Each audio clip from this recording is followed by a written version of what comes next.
Hello everyone, this is Akanksha Rai and I welcome you all to my channel.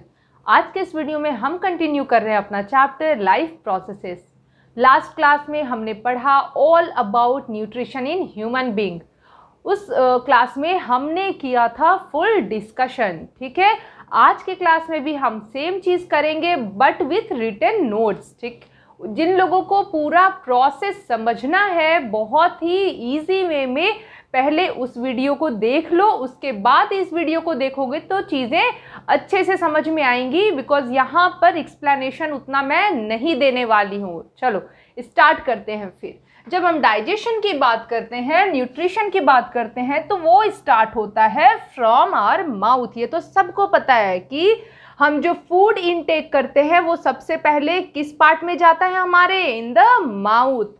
Mouth के बाद you can see यहाँ लिखा है buckle cavity या फिर ओरल कैविटी। माउथ को हम कहेंगे जो ये पार्ट है हमारा लिप्स का मूवेबल, वो हो गया हमारा माउथ का पार्ट। उसके विद इन जो पार्ट है जो कंटेन कर रहा है हमारे टिथ को, टंग को, दैट पार्ट इज बक्कल और oral cavity. Clear?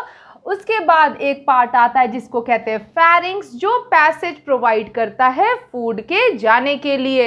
Okay, moving to oesophagus, also known as food pipe.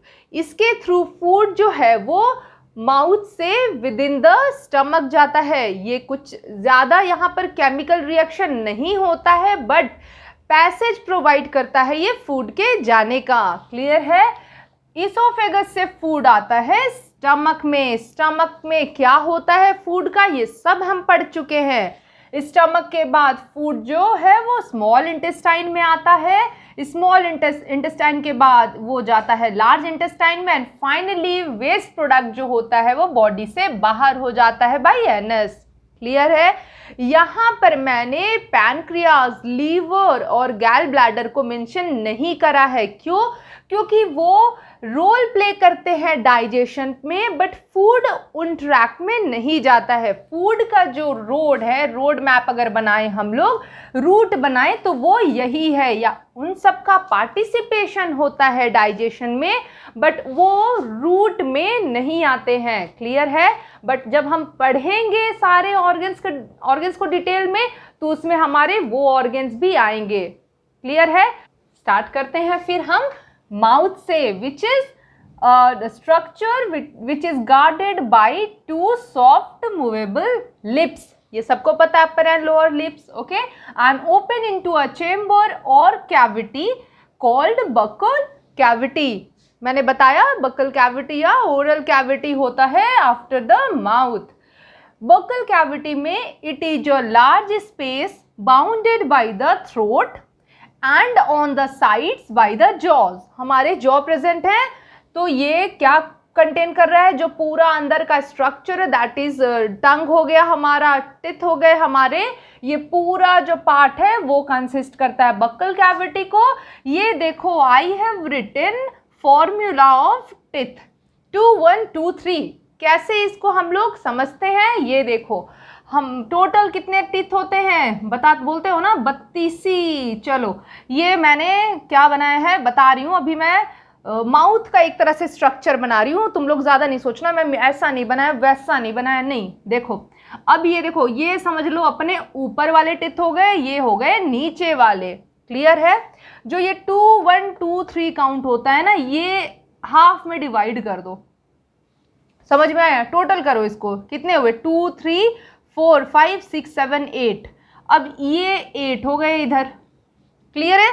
तो इधर भी कितने होंगे, बराबर डिवाइड कर रहे हैं ना, बीच में से डिवाइड कर रहे हैं, इधर भी 8 होंगे, नीचे भी 8 होंगे और इधर भी 8 होंगे। टोटल हो गए 32, अपने 32। समझ में आया? तो ये डिवाइड होता है इसी तरह से टिथ का फॉर्मूला। क्लियर है? तो ये हो गए नाम, इंसीजर, कैनाइन, 2 होते हैं प्रीमोलर और फाइनली 3 है अपने मोलर। ठीक है, आगे बढ़ते हैं फिर। So here we have function of saliva. Saliva क्या कंटेन करता है, water, salts and an enzyme, ptyalin. ठीक है, पी साइलेंट है पर है।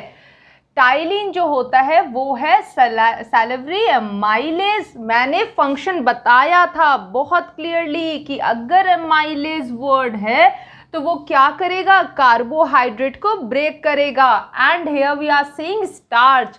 स्टार्च है एक कार्बोहाइड्रेट जिसको किस फॉर्म में चेंज करता है, मैल्टोज फॉर्म में। बट यहाँ पर डाइजेशन पूरी तरह से कंप्लीट नहीं है, माउथ में थोड़ा डाइजेशन होता है कार्बोहाइड्रेट का। फर्दर कहाँ होता है, चलते हैं देखते चलते हैं, और पढ़ा तो तुम लोगों ने है ही। नेक्स्ट पार्ट है pharynx, food buccal cavity, then comes pharynx. It is about 12 centimeter long funnel shaped vertical canal, ठीक है, पाइप है, which serves as a passage for the food from the buccal cavity to esophagus। तो क्या है, ये passage provide करता है, canal type structure, जो बक्कल कैविटी से जब भी फूड को कहाँ पहुंचना है, ईसोफेगस में, ईसोफेगस से स्टमक में, तो इन दोनों के बीच में पैसेज प्रोवाइड करता है फेरिंग्स। ठीक है, आगे बढ़ते हैं फिर। Oesophagus, it is a long tubular structure which serves to carry the food from pharynx to the stomach. कोई डिफिकल्टी है क्या यहाँ समझने में? कुछ भी नहीं। फेरिंग्स अभी हम लोग पढ़े और स्टमक अभी हम पढ़ेंगे। तो इन दोनों के बीच में जो पाइप का काम करता है वो है ईसोफेगस, फूड पाइप जिसे हम कहते हैं। ये देखो ईसोफेगस का बहुत ही इंपॉर्टेंट कैरेक्टरिस्टिक फीचर जो कह लो तुम लोग, इट एग्जिबिट पेरिस्टाल्टिक मूवमेंट। देखो इसको एकदम याद रखना है, कुछ भी डिफरेंट है किसी के बारे में वो हो गया इंपॉर्टेंट पॉइंट, पेरिस्टाल्टिक मूवमेंट। अब अगर पूछा जाता है व्हाट इज दिस मूवमेंट, तो ये होता है rhythmic contraction and relaxation of wall of oesophagus.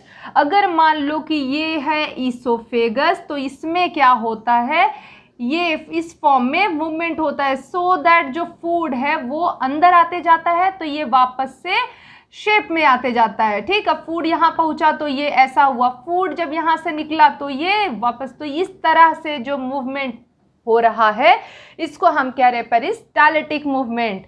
क्यों होता है? So that partially, why we are using partially word, because food थोड़ा सा डाइजेस्ट हो गया इन द माउथ, किसके हेल्प से, saliva. Digested food is pushed forward in the tract, कहाँ जाएगा, स्टमक में। क्लियर है? चलो फिर स्टार्ट करते हैं। स्टमक वाइड सी शेप्ड और J shaped muscular sac present on the left side of the abdomen. अब देखो जब भी डाइजेस्टिव सिस्टम का तुम लोग डायग्राम देखोगे बुक में, तुम लोग ध्यान देना स्टमक जो है वो लेफ्ट साइड में सिचुएटेड होता है। क्लियर है? मस्क्यूलर क्यों? क्योंकि इसमें फूड जाता है तो फूड की मिक्सिंग करनी होती है, किसके साथ, गैस्ट्रिक जूसेस के साथ, बताया था ना। तो उस मिक्सिंग के लिए मसल जो वॉल होता है स्टमक का वो मस्क्यूलर होता है, सो दैट प्रॉपरली उसमें कॉन्ट्रैक्शन हो पाए। क्लियर है? हो गया ये पार्ट। 4 मेन फंक्शन जो है स्टमक के वो क्या है? First is storage of food, ठीक है।